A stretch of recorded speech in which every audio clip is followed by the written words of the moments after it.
Hello guys, I am Pradeep from WSCube आप भी बनना चाहते हैं एक फ्रंट एंड डेवलपर 2024 में? कैसे स्टार्ट करना है, कौन सा टॉपिक पहले पकड़ना है, कौन से टॉपिक में कितना टाइम देना है, फ्रंट एंड डेवलपमेंट क्या होता है, फ्रंट एंड डेवलपर क्या काम करता है, फ्रंट एंड डेवलपर की एवरेज सैलरी क्या होती है और पूरे फ्रंट एंड डेवलपमेंट को आप कितने टाइम में कवर कर पाएंगे, इन सारी चीजों को आज हम क्लियर करेंगे। WSCube आप लोगों के लिए लेकर आ गया बिल्कुल इन डेप्थ लेवल पे फ्रंट एंड डेवलपर का रोड मैप, वो भी 2024 के अकॉर्डिंग। तो चलिए हम स्टार्ट करते हैं। देखिए यहाँ पे लिखा है front end developer road map 2024। यहाँ पे 3 पॉइंट पे बहुत क्लियर ध्यान दिया गया है। मैं यहाँ पे एक एक करके बताऊंगा। पहला पॉइंट ये है कि फ्रंट एंड डेवलपमेंट क्या होता है, दूसरा पॉइंट है कि फ्रंट एंड डेवलपमेंट के लिए क्या क्या स्किल्स, और फिर तीसरा पॉइंट है सैलरी की।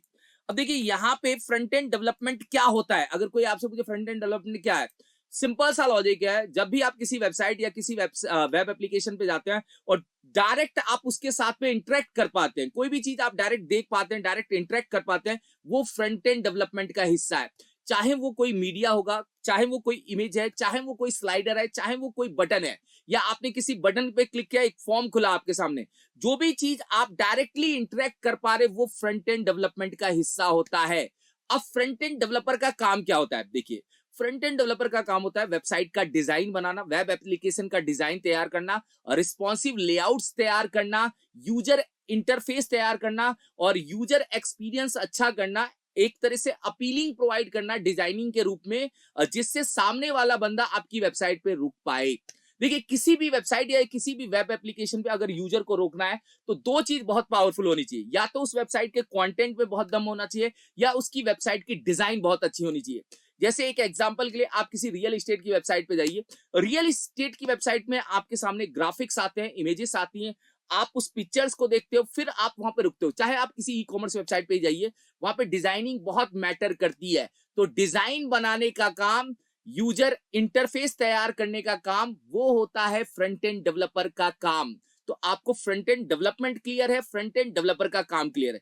अब ये देखते हैं कि फ्रंट एंड डेवलपमेंट के लिए क्या क्या स्किल्स आनी चाहिए, फ्रंट एंड डेवलपर के लिए क्या क्या चीजें आपको आनी चाहिए। अब देखिए, यहाँ पे स्किल्स को दो पार्ट में रखा गया है। दो पार्ट में इसलिए रखा गया कि आप समझ पाए कि दो तरह की स्किल्स है, एक कोर स्किल्स है और एक एडवांस स्किल्स है।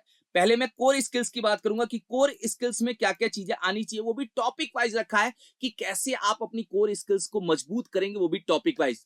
देखिए, बहुत सारे बंदे क्या करते हैं, जावास्क्रिप्ट डायरेक्ट सीख जाते हैं। नहीं, जावास्क्रिप्ट डायरेक्ट मत सीखिए ना, क्योंकि जावास्क्रिप्ट ब्राउजर पे चलेगा। ब्राउजर पे चलाने के लिए आपको पहले HTML CSS मीडिया क्वेरी, ये सारी चीजें आनी चाहिए। तो अब हम बात करते हैं स्किल्स की। देखिए, सबसे पहले ये समझिए कि यहाँ पे एक स्किल्स रखी गई है, HTML CSS। HTML का काम है आपके वेब पेज का लेआउट बनाना। HTML के अंदर आप ये समझते हैं कि टैग्स कैसे वर्क करते हैं, HTML में एलिमेंट्स कैसे काम करते हैं, ब्लॉक एलिमेंट क्या होते हैं, इनलाइन एलिमेंट क्या होते हैं, HTML में फॉर्म एलिमेंट्स कैसे यूज करके फॉर्म्स को तैयार कैसे करते हैं, HTML का यूज करके वेब पेज का लेआउट या स्ट्रक्चर कैसे तैयार करते हैं। तो HTML से हमेशा स्टार्टिंग करनी है। HTML आपका पहला पार्ट होगा जो सबसे पहले स्टार्ट करना है। HTML के बाद आप आएंगे CSS पे। CSS का यूज करके आप HTML एलिमेंट्स को स्टाइलिंग कैसे दे पाएंगे, HTML एलिमेंट्स को डिजाइनफुल कैसे बना पाएंगे, बॉक्सेस या डिजाइन के लेआउट में कैसे तैयार कर पाएंगे किसी भी वेबसाइट को। मतलब बहुत गुड लुकिंग वेबसाइट बनानी हो तो CSS का रोल आएगा, क्योंकि CSS स्टाइलिंग करने का काम करता है। इन दोनों प्रोसेस को मिला के ये ध्यान रखिएगा कि दोनों प्रोसेस में आपको कम से कम 3 से 4 घंटे डेली देना है प्रैक्टिस पे। मतलब 3 से 4 घंटे HTML CSS का कॉम्बिनेशन वैसे साथ में चलता है, तब हम वेबसाइट के लेआउट को एक अच्छे लेवल पे तैयार करते हैं। और बिल्कुल इन डेप्थ लेवल पे इसका वीडियो कोर्स भी बना हुआ है, वो लिंक आप लोगों को डिस्क्रिप्शन में मिल जाएगा। आप उसको फॉलो करिए और आप एक अच्छे लेवल पे ये पार्ट कवर कर पाएंगे। अब 3 से 4 घंटे डेली देना है, 3 से 4 आवर्स डेली देना है, मगर आप इसके अंदर प्रोजेक्ट कितने बनाएंगे? देखिए, ये तो 3 to 4 आवर्स लिख रहा हूं कि डेली होने चाहिए, ठीक है। अब इस पूरे कॉन्सेप्ट में आप कम से कम यहाँ पे 4 प्रोजेक्ट तैयार करिए, क्योंकि जो हमारी लर्निंग होनी चाहिए, जो हमारा जो फ्रंट एंड डेवलपमेंट का पार्ट होना चाहिए, वो प्रैक्टिकल बेस्ड होना चाहिए। थ्योरेटिकल कॉन्सेप्ट पे कम ध्यान दीजिए, आप वेबसाइट पूरी बनाइए, वेब एप्लीकेशन पूरी तैयार करिए। तो यहाँ पे मैं ये बताना चाह रहा हूँ कि HTML CSS को यूज करके आप 4 प्रोजेक्ट्स बना सकते हैं। वो रियल लाइफ प्रोजेक्ट उठा सकते हैं जो आप डेली देखते हैं। जैसे आपने जीमेल देखा, जीमेल का क्लोन बना सकते हैं आप, मिंत्रा का क्लोन बना सकते हैं आप, कोई रियल एस्टेट की वेबसाइट का लैंडिंग पेज पकड़िए, डायरेक्ट बनाना स्टार्ट कर दीजिए। इन दोनों कॉन्सेप्ट को मिला के 4 प्रोजेक्ट आप लोगों को तैयार करने हैं। इसके बाद बारी आएगी मीडिया क्वेरी की। देखिए, मीडिया क्वेरी का यूज करके आप रिस्पॉन्सिव लेआउट्स तैयार करेंगे। मतलब मीडिया क्वेरी का यूज करके आप मोबाइल रिस्पॉन्सिव वेबसाइट्स बनाएंगे। बहुत लोगों के मन में आएगा कि सर बूटस्ट्रैप टेलविन ये काम करता है, मगर कोर कॉन्सेप्ट आप लोगों को आना चाहिए जिससे आप कभी कोई चीज मॉडिफाइड कर पाओ आगे चल के बूटस्ट्रैप और टेलविन के अंदर। इसलिए कोर कॉन्सेप्ट मीडिया क्वेरी का काम है मोबाइल रिस्पॉन्सिव लेआउट बनाना। इस पे आपको कम से कम 2 डेज देने हैं, मतलब 2 डेज देने हैं। और इस पूरे प्रोसेस के लिए मैंने, चलिए डेज नहीं लिखा, मैं यहाँ पे लिख देता हूँ, इस पूरे प्रोसेस के लिए आपको कम से कम यहाँ पे 20 डेज में ये पार्ट कवर कर लेना है। और इसका पूरा पार्ट, मैं ये कह रहा हूं, इन तीनों का पूरा पार्ट ये 20 डेज में ये पार्ट कवर कर लेना है।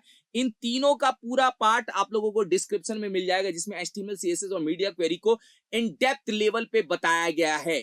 और अगर आप लोगों को भी लाइव प्रोजेक्ट जैसा एक्सपीरियंस और आप लोग फुल स्टैक वेब डेवलपमेंट करना चाहते हैं, वेब डेवलपर बनना चाहते हैं, लाइव प्रोजेक्ट जैसा एक्सपीरियंस चाहते हैं, तो WSCubeTech आप लोगों के लिए लाइव बैचेस लेके आता है। आप दिए हुए नंबर पे कॉल कर सकते हैं और डिस्क्रिप्शन में फॉर्म का लिंक मिल जाएगा। ये एक इन डेप्थ लेवल पे चीजें इसलिए बताई जा रही हैं कि आप क्लिक कर पाए। ये आपका पार्ट है, 20 डेज में ये तीनों चीज कवर होनी चाहिए। बिल्कुल 3 से 4 घंटे प्रैक्टिस करनी है, डेली प्रैक्टिस करनी है और प्रोफेशनल लेवल का कोड लिखना है। कोड को भी ध्यान देना है कि कोड में कचरा नहीं होना चाहिए, कोड एकदम प्रोफेशनल लेवल का होना चाहिए। फिर बात करेंगे जावास्क्रिप्ट की। जावास्क्रिप्ट आज के टाइम में बहुत पॉपुलर है, बहुत पॉपुलर प्रोग्रामिंग लैंग्वेज है जो वेब डेवलपमेंट में बहुत ज्यादा यूज होती है, फ्रंट एंड में भी और बैक एंड में भी। तो जावास्क्रिप्ट को आप लोगों को बहुत इन डेप्थ लेवल पे क्लियर करना है। यहां पे आप दीजिए 25 डेज से 30 डेज, 25 डेज से 30 डेज दीजिए। इसके अंदर कैसे प्रोग्राम्स बनते हैं, कैसे हम वेरिएबल्स डिफाइन करते हैं, प्रोमिसेस क्या होता है, कॉल बैक फंक्शंस क्या होते हैं, एरो फंक्शंस क्या होते हैं, डोम मैनिपुलेशन क्या होता है, ये सारे टॉपिक आपको इन डेप्थ लेवल पे क्लियर करना है। और जावास्क्रिप्ट के पार्ट पे आपको बहुत क्लियर ध्यान देना है। जावास्क्रिप्ट का पार्ट लॉजिकल होता है। लॉजिकल का मतलब यहाँ पे आप लॉजिक्स बनाना सीखते हैं। जावास्क्रिप्ट आपकी वेबसाइट में लॉजिक लगाने का काम करता है। जैसे स्लाइडर आपको दिखा, तो स्लाइडर बनाने का काम किसका है? जावास्क्रिप्ट वाले बंदे का होता है कि स्लाइडर मूव कैसे करा, किसी बटन के क्लिक पे कोई फॉर्म खुल रहा है, वो चीज कौन खुलवाएगा? जावास्क्रिप्ट डेवलपर खुलवा सकता है, मतलब जावास्क्रिप्ट वाला बंदा खुलवाएगा। तो यहाँ पे आपको एक पॉइंट समझना है कि जावास्क्रिप्ट को आपको इन डेप्थ लेवल पे क्लियर करना है, क्योंकि जावास्क्रिप्ट एक प्रोग्रामिंग भी है।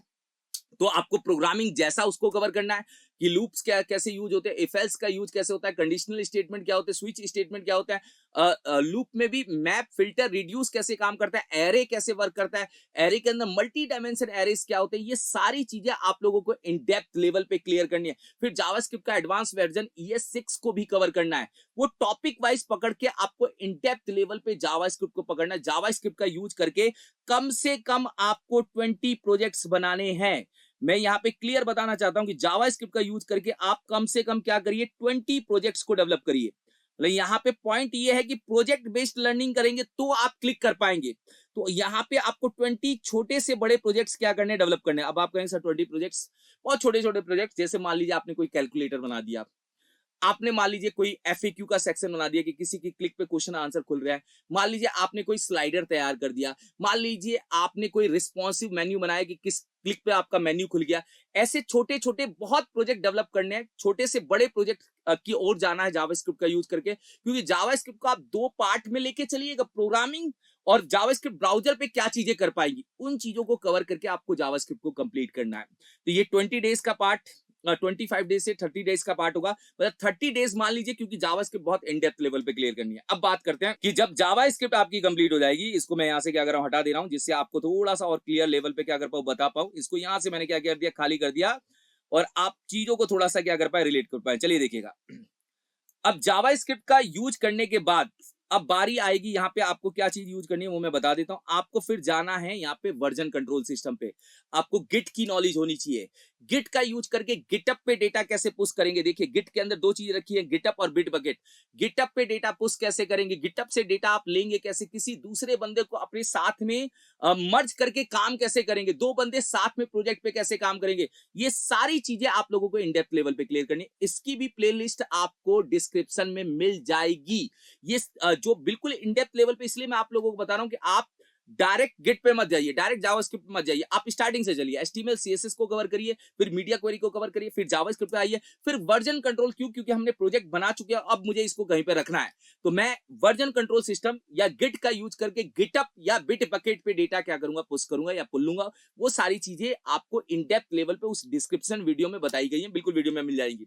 फिर आप यहाँ पे आइएगा, एक बार हम इसको बंद कर देते हैं। ये गिटअप होने के बाद फिर आप CSS फ्रेमवर्क सीखिए, क्योंकि हम काम करना तो सीख चुके हैं, एचटीएमएल सीएसएस जावास्क्रिप्ट का यूज करके वेबसाइट बनाना सीख चुके हैं। अब वेबसाइट को और तेज कैसे डेवलप करेंगे, मतलब वेबसाइट को कम समय में कैसे डेवलप करेंगे, ऐसा क्या चीज मिल जाए जो बहुत चीज बनी बनाई दे दे। उसके लिए आपको पढ़ने हैं सीएसएस फ्रेमवर्क, ये डिजाइनिंग के फ्रेमवर्क्स है।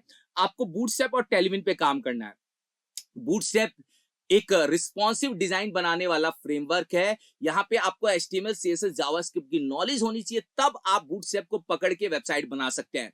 बूटस्ट्रैप आपको बनी बनाई क्लासेस दे देता है, बूटस्ट्रैप बने बनाए स्लाइडर भी दे देता है, बूटस्ट्रैप बने बनाए बहुत सारे कॉन्सेप्ट दे देता है, जिससे आप बहुत तेजी लेवल पे वेबसाइट्स को डेवलप कर सकते हैं। और टेलविन भी एक यूटिलिटी फ्रेमवर्क है जो आपको बनी बनाई क्लासेस देता है, जैसे आपको कोई बॉक्सेस को डिवाइड करके काम करना है, रिस्पॉन्सिव लेआउट्स बनाना है। बूटस्ट्रैप का मेन फर्स्ट अप्रोच, बूटस्ट्रैप और टेलविन का मेन फर्स्ट अप्रोच है मोबाइल फर्स्ट अप्रोच। मतलब मोबाइल फर्स्ट अप्रोच का मतलब मोबाइल रिस्पॉन्सिव वेबसाइट की तरफ सबसे पहले ध्यान रखता है बूटस्ट्रैप।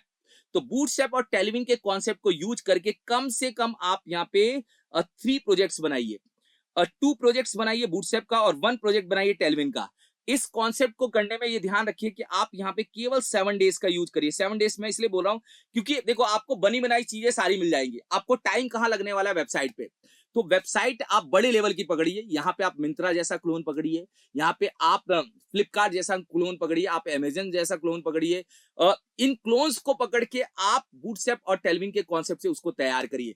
मार्केट में आप जितना क्लोन बना के दिखाएंगे उतनी आपकी प्रोफाइल बहुत ज्यादा मजबूत होगी। देखिए एक चीज आपको मैं पॉइंट बताता हूं, अगर आपको कभी इंटरव्यू में जाते हो और इंटरव्यू में जाके आप इंटरव्यू के सामने इंटरव्यूअर के सामने आप प्रोजेक्ट खोल के रख देते हो, तो आपके क्वेश्चन प्रोजेक्ट के अराउंड हो जाते हैं।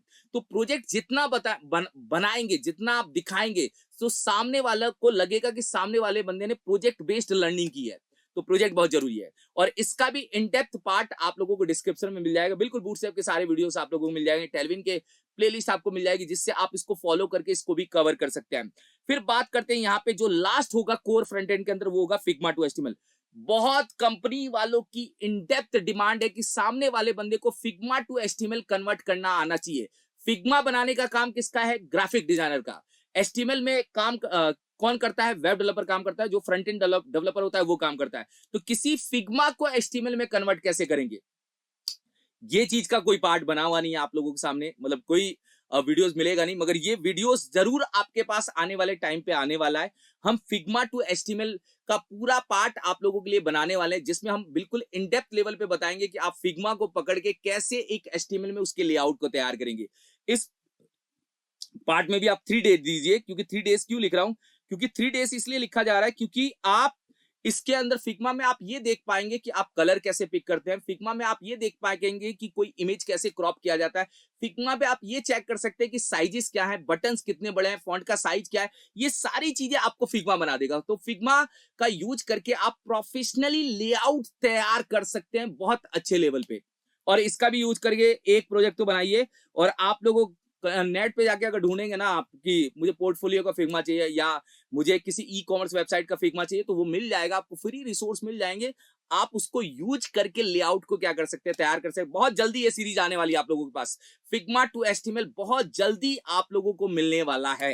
फिर बात करते हैं कि ये तो कोर फ्रंट एंड है। अब ये ध्यान रखिए, कोर फ्रंट एंड कंप्लीट होने के बाद, कोर फ्रंट एंड आपका जब कंप्लीट हो जाए तो मेन आपको ध्यान किस पे देना है? एडवांस फ्रंट एंड पे। क्योंकि देखिए जॉब के लिए कोर फ्रंट एंड मतलब आपकी रिक्वायरमेंट पूरी नहीं कर पाएगा। यहाँ पे मतलब एक चीज आनी चाहिए फ्रेमवर्क्स के अंदर, या आपकी एक लाइब्रेरी आनी चाहिए जो पूरी वेबसाइट्स को क्या कर पाए, बना पाए। मैं एक बार उसको समझा देता हूं जिससे आप रिलेट कर पाओगे। देखो यहाँ पे मैं बात कर रहा हूँ यहाँ पे एडवांस फ्रंट एंड की। एडवांस फ्रंट एंड का मतलब है कि एडवांस क्या आना चाहिए, वो तो कोर कॉन्सेप्ट है। कोर में वो सारी चीजें बिल्कुल इन डेप्थ लेवल पे क्लियर करनी है।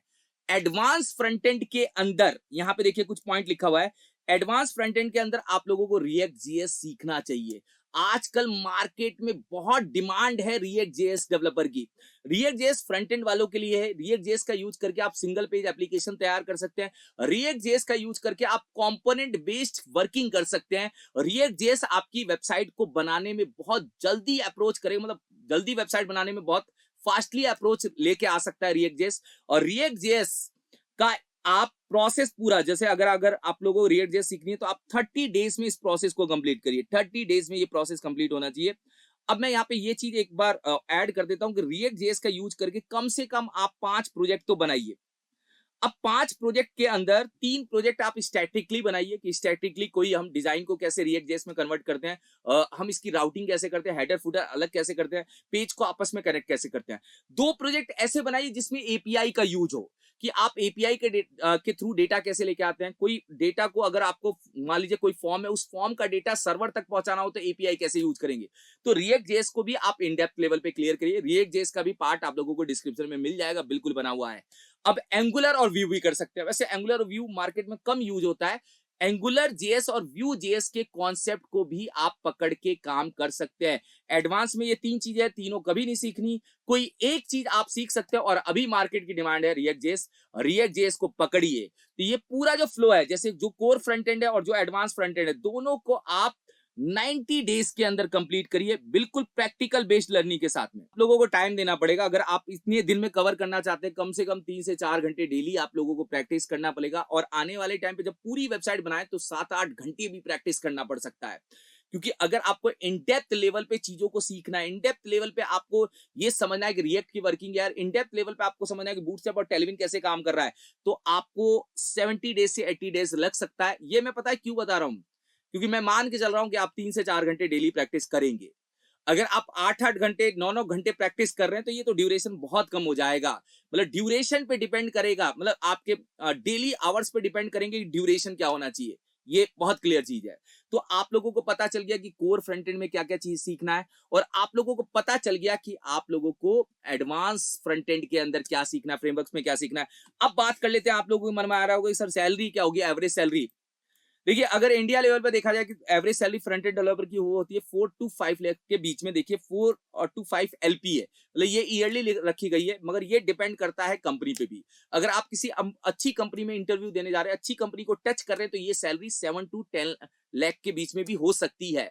और अगर आप एक्सपीरियंस है तो एक्सपीरियंस के बाद तो सैलरी का लेवल आपका ऑटोमेटिक इंक्रीज होता रहेगा।